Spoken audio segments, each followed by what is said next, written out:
Meghan Markle et le prince Harry ne manqueraient pas certains événements de la famille royale qui marqueront probablement leur prochain retour au Royaume-Uni, a déclaré un expert royal à express.co.uk.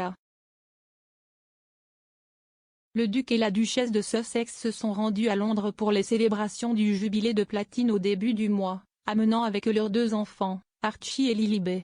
Mais ils ont gardé un profil bas tout au long du week-end et ont rapidement traversé les temps à la fin des célébrations. L'expert en images de marque de la famille royale, le professeur Celeotn, a déclaré qu'il y avait 2 éléments qui pourraient déterminer quand le duc et la duchesse reviendraient sur le territoire de Harry. Le premier facteur sera si leurs entreprises se déroulent en Amérique, mais le second sera quels événements importants de la famille royale surgiront.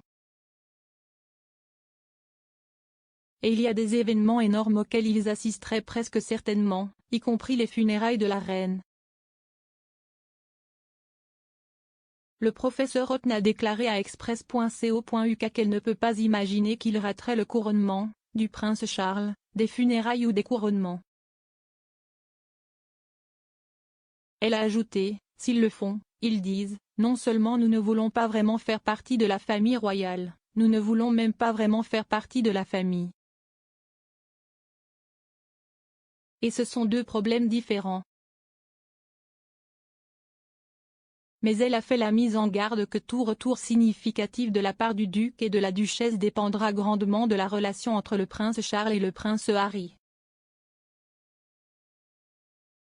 Elle a poursuivi en disant que Meghan et Harry avaient montré qu'ils ne souhaitaient pas faire partie de la famille royale officielle lors de leur récent retour pour le jubilé de platine, mais cela ne signifiait pas nécessairement une séparation.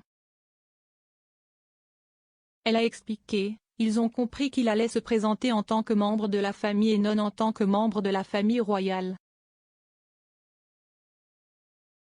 Le prince Harry, 37 ans, et Meghan, 40 ans, ont déclaré avant leur retour qu'il était excité et honoré de faire le voyage de retour pour les célébrations historiques. Mais ils n'ont entrepris qu'un seul engagement officiel tout au long du week-end, apparaissant au service d'action de grâce à la cathédrale Saint-Paul le 3 juin. Il a été rapporté que le duc et la duchesse ont rencontré le prince Charles dans l'espoir d'un rapprochement, qui est rapidement devenu pour la forme.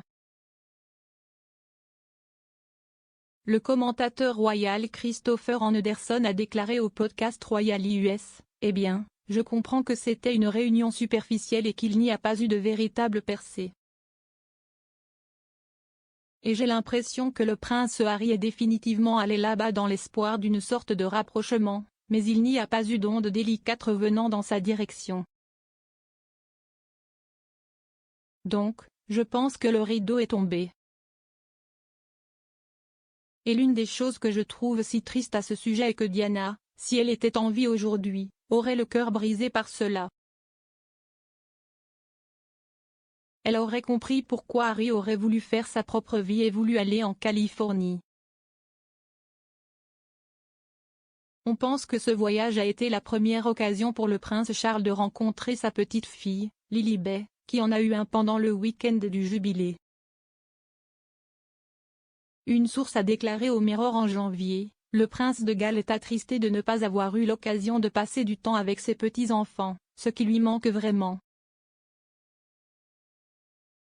Ils ont ajouté, « CST un grand-père fantastique et il aime énormément jouer le rôle et il est certainement juste de dire qu'il sent qu'il manque quelque chose à sa vie sans la capacité de connaître les enfants de Harry. »